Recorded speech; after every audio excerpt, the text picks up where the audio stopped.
umuryango wa Colonel Nanga tayari uri gutabaza nk'uko tugiye kwibagezaho, ukaba wanditse itangazo utabaza ku bikorwa bikomeye cyane bakomeje gukorerwa, aho abagize umuryango wa Colonel Nanga batagiye kugenda bafungwa umwe kuri umwe, bakaba bakomeje kugenda bakorerwa ibikorwa by'icarubozo. ubwo n'abagiye bafungwa ni itangazo rero bashyize hanze batabaza umuryango mpuzamahanga. Ibi Tshisekedi akaba akomeje kubikora mu buryo bwo guca intege Colonel Nanga, kumwereka ko umuryango we uri mu kaga. Ibi rero ni ibintu bibabaje cyane biri kubera muri Repubulika Iharanira Demokarasi ya Kongo. Reka tubagezeho rero iyi baruwa ikomeye cyane umuryango wa Colonel Nanga wanditse utabariza kandi utegeka leta ya Kinshasa ko yarekura abo umuryango wa Nanga bamaze gutabwa muri yombi. Reka dutangire n'iri tangazo. Iri tangazo ryashyizwe hanze n'umuryango wa Colonel Nanga rikaba rifite umutwe ugira uti Gombe, umurwa mukuru w'ubwami bwa Wadimbisa, teritwari ya Wamba, intara ya Hotuwere. Batangiye bagira bati umuryango wa Nanga uramagana byimazeyo itotezwa n'igitutu ukomeje gukorerwa kuva hashyirwaho ihuriro Alliance Fleuve Congo AFC n'umwe mu bawugize Colonel Nanga yobera mu mpera z'umwaka wa 2023. Bati kuri uyu munsi undi munyamuryango Didier Ilan Nanga amaze iminsi irenga 10 afungiye mu macumbi y'iyicarubozo kasho y'urwego rw'igihugu rushinzwe iperereza ANR Isiro, ahantu yitwa ngo Isiro. Nta mpamvu ifatika yatumye atabwa muri yombi kandi ntabwo higeze habaho inzira zemewe z'ubutabera. Bati umuryango wa Nanga wibutsa ko ibi bikorwa byo gutoteza no gutera ubwoba atari bishya. Mu by'ukuri kuwa 20 Mutarama 2024 wari warandikiye ibaruwa ifunguye Perezida Felix Antoine Tshisekedi Tshilombo unenga itotezwa, igitutu, guhigisha abantu, uruhindu n'ifatwa ry'abantu mu buryo bwa kinyamaswa wakorerwaga. Kubw'amahirwe make nubwo iyo ntambwe yari yafashwe, ibintu byarushijeho kuba bibi. Bamwe mu bagize umuryango wa Nanga bakaba bafungiwe muri gereza no mu macumbi ya ANR na Demiap. Harimo 4 bakatiwe igihano cy'urupfu kuva muri Nyakanga 2024, abandi benshi bagizwe impunzi ku gahato, mu gihe abandi bo babujijwe burundu kuva mu mujyi wa Isiro, umurwa mukuru w'intara ya Hotuwere. Kwihutirwa, guhamagazwa, gufungwa mu buryo bunyuranyije n'amategeko, iterabwoba n'iterabwoba rikabije bigamije gushyira abagize umuryango wa Nanga mu bwoba n'iterabwoba byabaye ibisanzwe.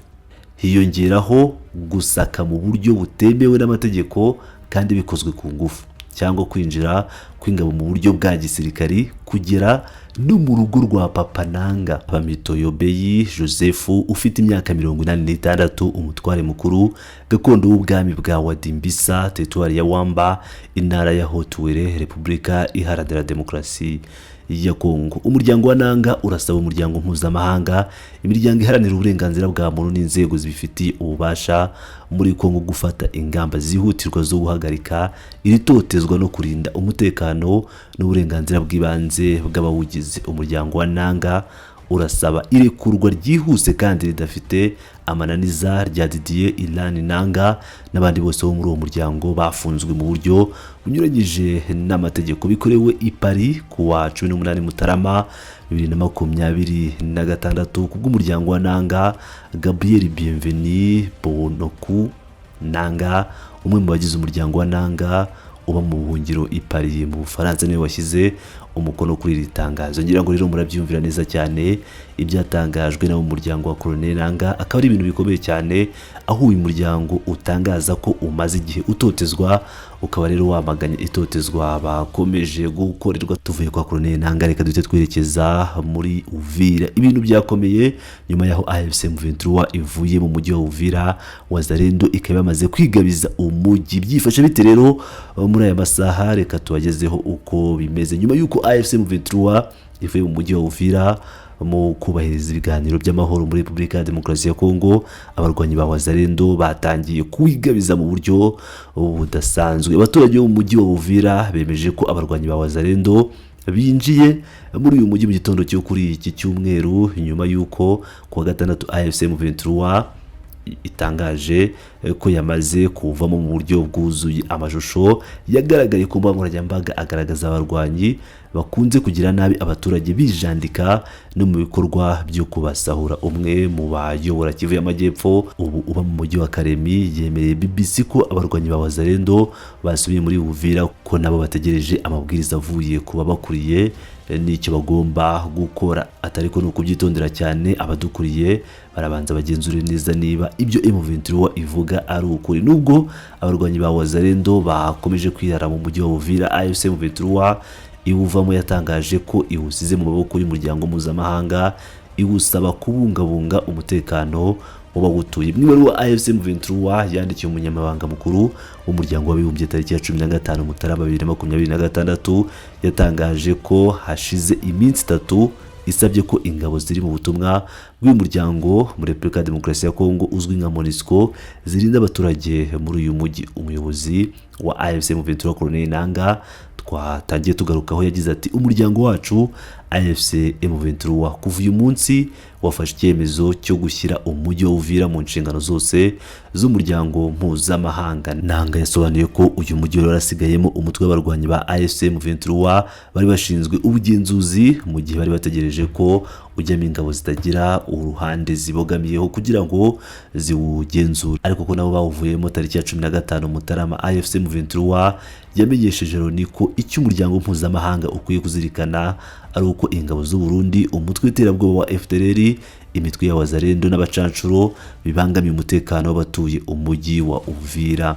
Eti kwaba kwabo n'ibikorwa byabo ntibibangamira umutekano w'abasivili gusa, ahubwo binabangamira inzira y'amahoro ikomeje n'umutekano w'akarere muri rusange. AFC M23 yasabye umuryango mpuzamahanga kohereza vuba ingabo zitagira uruhande zibogamiyeho mu mujyi wa Uvira mu rwego rwo kurinda ibihe by'akababaro nk'ibyo wabayemo ubwo wagenzurwaga n'ihuriro ry'ingabo za leta ya Repubulika Iharanira Demokarasi ya Kongo. AFC M23 yafashe umujyi wa Uvira tariki 9 Ukuboza 2025 nyuma y'urugamba rw'irumaze icyumweru rubera mu bice byo mu kibaya cya Ruzizi mu ntara ya Kivu y'Amajyepfo. Yanasobanuye ko yawuvuyemo ibisabwe na Leta Zunze Ubumwe za Amerika kugira ngo ibiganiro by'amahoro bikomeze. Amerika yasabye AFC M23 gusubira mu bice yahozemo mu ntera y'ibirometero 75 ivuye mu mujyi wa Uvira, yizeza ko ari bwo umuryango mpuzamahanga uzoroherwa no kubungabunga umutekano w'abasivile. Kuva M23 yafata umujyi wa Uvira, abaturage bongeye guhumeka, babayeho mu mahoro, bajya mu mirimo yabo bisanzuye nta rugomo, nta bujura cyangwa ubwambuzi. Nubwo AFC M23 yavuye muri Uvira, impungenge nyinshi cyane kuko benshi bagaragaza ko nyuma y'uko uyu mutwe uvuye muri Uvira hashobora kuba ubwicanyi ku bari bawushyigikiye. Ngira ngo ibyo byo byamaze no gutangira kuba, aho abari bashyigikiye AFC M23 batangiye kwicwa, abandi bakameneshwa, abandi bakaba bari guhunga. N'ibintu bikomeye cyane bikomeje kubera mu mujyi wa Uvira, aho turakomeza kuhababera tubakurikiranira, tubageza amakuru yose 5 kuri 5. Mukomeze kubana natwe, mugire umunsi mwiza.